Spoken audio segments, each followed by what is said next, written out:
এখন যেহেতু পিকনিকের সিজন চলছে, তো ফ্যামিলির কয়েকজন মেম্বার মিলে আমরা চলে গিয়েছিলাম বাইরে পিকনিক করতে। হ্যালো এভরিওয়ান, আমি মোহনা। আজকে আরো একটা নতুন ব্লগে আপনাদের সবাইকে ওয়েলকাম জানাচ্ছি।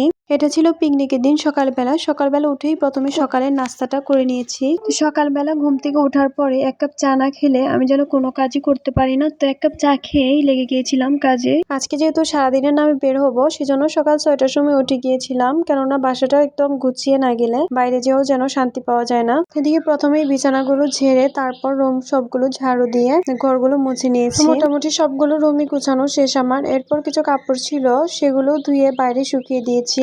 কোথাও গেলে বা বের হলে সেদিন যেন আরো দৌড়ের উপরে কাজগুলো শেষ করতে হয়।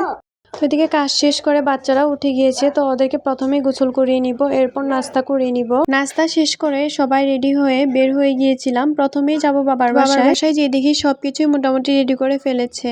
আর আজকে রান্না করবে কাচ্চি। আজকেরই কাচ্চিটা করবে আমার ভাইয়া। ওর হাতের কাচ্চিটা মাশাআল্লাহ অনেক বেশি ভালো হয়। বাসাতেই কিছু কাজ এগিয়ে নেওয়া হয়েছে। এরপর সবাই হাতে হাতে সব জিনিস নিয়ে বের হয়ে গিয়েছিলাম। তো আজকের পিকনিকটা হবে চা বাগানে। জিনিসপত্র নিয়ে সেখানেই যাচ্ছিলাম। আজকের এই পিকনিকে মূলত আমাদের কাজ ছিল শুধু বাচ্চাদের সামলানো, আর সব কাজই তারা ছেলেরা মিলেই করেছে। আর পিকনিকের জন্য এই বাগানটাই হচ্ছে বেস্ট জায়গা, নদীর পার সাথে বাগান। মানে বাচ্চারা এসে অনেক বেশি মজা করছিল, আর আমাদেরও খুব বেশি ভালো লাগছিল। তারা কাজের ফাঁকে বাজার থেকে তো এটা ওইটা অনেক কিছু এনে দিয়েছে, আর আমরা মাঝখানে খাওয়া দাওয়া করেছি। কাচ্চি রান্না করার জন্য এদিকে চাল ফুটিয়ে নিচ্ছিল, আর মাংসটা তো বাসা থেকেই কষিয়ে আনা হয়েছিল। বাচ্চাদের বাবারা সবাই কিন্তু অনেক বেশি পরিশ্রম করছিল। তারা আমাদের কাছে কোনোই হেল্প চায়নি, সম্পূর্ণ রান্না তারা নিজেরা করেছে। সবাই মিলে এভাবে মাঝে মধ্যে বাইরে পিকনিক করলে কিন্তু মন্দ হয় না। খাবারটাও কিন্তু মাশাআল্লাহ অনেক বেশি ভালো হয়েছে।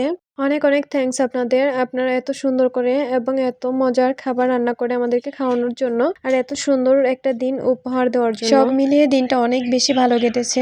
আজকের মতন এই পর্যন্তই। কথা হবে নেক্সট কোনো ভিডিওতে। সবাই ভালো থাকবেন, সুস্থ থাকবেন। আল্লাহ হাফেজ।